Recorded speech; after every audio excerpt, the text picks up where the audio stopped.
Hello everyone, আসসালামু আলাইকুম। Welcome back to our new video. তো আজকে আপনাদের সাথে শেয়ার করব আমাদের ঈদের পরে যতগুলো দাওয়াতে গিয়েছিলাম ওই সবগুলো ভিডিও। অনেক বেশি লেট হয়ে গেছে, বাট আসলে কিছুই করার নেই। আমাদের প্রত্যেকবারই এমনই লেট হয়ে যায়। তো আর নতুন করে কি বলবো আপনাদেরকে। তো আমরা ওই দিন আন্টির বাসায় গিয়েছিলাম। তো আন্টির বাসায় যাওয়ার আগে মামা আমাদেরকে ফুচকা বিলাসে নিয়ে গিয়েছিল, যেগুলোর আমাদের ভিডিও ক্লিপ ডিলেট হয়ে গেছে কোনো একটা কারণে।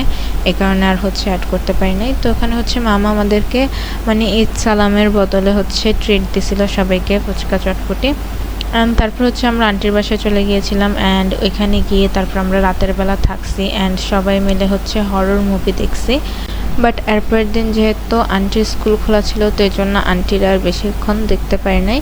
ওনারা অর্ধেক দেখেই গিয়ে ঘুমিয়ে গেছে। তো আমরা এখানে কয়েকজন কাজিন ছিলাম আমরা, তো আমরাই বসে বসে দেখছি। তো আমি আসলে এগুলা আমার অনেক আগে এডিট করাও শেষ, সব কিছু করা শেষ হয়ে গেছিলো, কিন্তু মাঝখান দিয়ে আমাদের বাসায় অনেক দিন ওয়াইফাইয়ের সমস্যা চলতেছিল, এই জন্য এগুলো আপলোড করতে পারি নাই। তো তারপর সকালবেলা আমরা আমাদের কাজিনদেরকে নিয়ে এখন আমাদের বাসায় চলে আসছি। এসেই আমি এদিক দিয়ে আম্মুকে রাখতেছিলাম চাবি দেওয়ার জন্য। তো তারপর ওই দিনের দিনটা এভাবেই শেষ হয়েছে। ওই দিন তারপরে আমাদের কাজিনরা আমাদের বাসায় আসছিল। তারপরে ওরা আবার চলে গেছে বাসায়। এরপরে বিকালে আমরা আবার আন্টিদের বাসায় গিয়েছিলাম।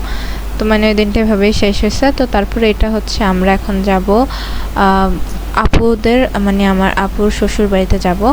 তো যাওয়ার জন্য আমরা রেডি হয়ে গেছি অ্যান্ড আমরা এখানে রেডি হয়ে বের হয়ে গেছি। বের হয়ে আমরা এখানে কিছু সময় দাঁড়িয়েছিলাম, কারণ ওদের বাড়িতে যাওয়ার জন্য মিষ্টি কিনতেছিল, এই কারণে আমরা ওইদিকে দাঁড়িয়েছিলাম। তো এখানে আমরা একটা অটোতেই সবাই মিলে যাইতেছিলাম, কারণ একজন মানুষই বেশি ছিল। তো ওর একজন মানুষ আলাদাভাবে কিভাবে যাবে।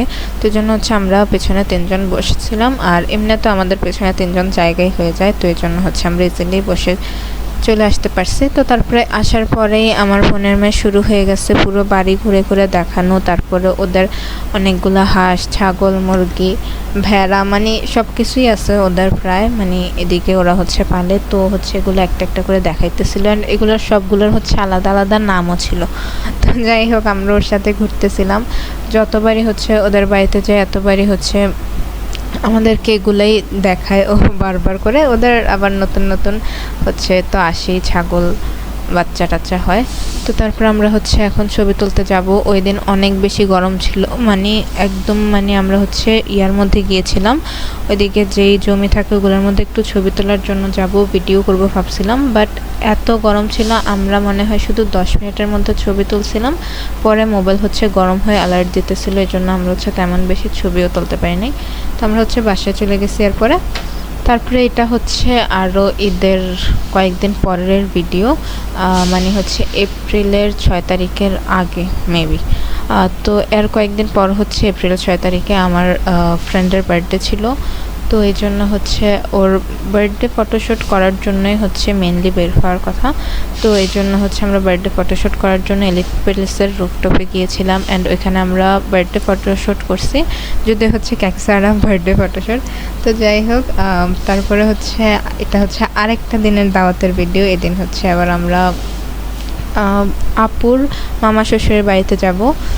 তো ভাইয়ার বাড়ির ভাবের বাড়ির যে দাওয়াতটা ছিল, এটা তো ঈদ ব্লগের লাস্টে দিয়ে অ্যাড করে দিছি। বাট এগুলো অনেক দিনের অনেক দিন আমরা গেছি, আরও অনেক দিন দাওয়াতে গিয়েছে, বাট সবগুলোর ভিডিও করা হয় নাই। আর ভিডিওগুলো করছে অনেক বেশি ছোট ছোট ছিল, এই জন্য আলাদা আলাদা আপলোড করা হয় নাই। কারণ দাওয়াতে গেলে দেখা যায় যে এত বেশি ভিডিও করা হয় না, কারণ সবার সাথে দেখা করতে করতে দেন খাবার টাবার খাওয়া নিয়ে এগুলো নিয়েই বিজি থাকা লাগে। যেহেতু আমাদের বাসার মধ্যে 3টা বাচ্চা আছে, তো যেখানেই যাই ওদেরকে দেখাশোনা করতে করতে সময় চলে যায়। তো ওই দিনও সবসময় মতো অনেক বেশি গরম ছিল। তো আমরা একদম ওই দিন একটু রেডি হয়েছে, সিম্পলভাবে রেডি হয়েছে। অ্যান্ড আমরা অনেকক্ষণ বসেছিলাম, আমাদের দাওয়াতের কথা বলে আব্বু আম্মু বাড়িতে চলে গেছিলো। তো আমরা রেডি হয়ে প্রায় 1 ঘন্টার মতো বসেছিলাম। তারপর গাড়ি আসতে একটু দেরি করতেছিল। তো এই সব কিছু শেষ করার পরে তারপর হচ্ছে ফাইনালি আমরা ওদের বাসায় গেছি অ্যান্ড ওদের বাসায় গিয়ে আমরা খাওয়া দাওয়া করছি অ্যান্ড ওদের বাসা আমাদের থেকে মানে একটু কাছে, তো এই দাওয়াতটাতে যাইতে তেমন সমস্যা হয় নাই। তারপরে হচ্ছে এখানে আমরা ঈদের পরে আরও কয়েকবার বের হয়েছি। এইগুলো হচ্ছে সিফাত আর আমি আলাদা আলাদাভাবে বের হয়েছি, তো এই জন্য কোনো ক্লিপই নেওয়া হয় নাই। তো আজকের ভিডিও এই পর্যন্তই। সবাই ভালো থাকবেন, সুস্থ থাকবেন। আল্লাহ হাফেজ।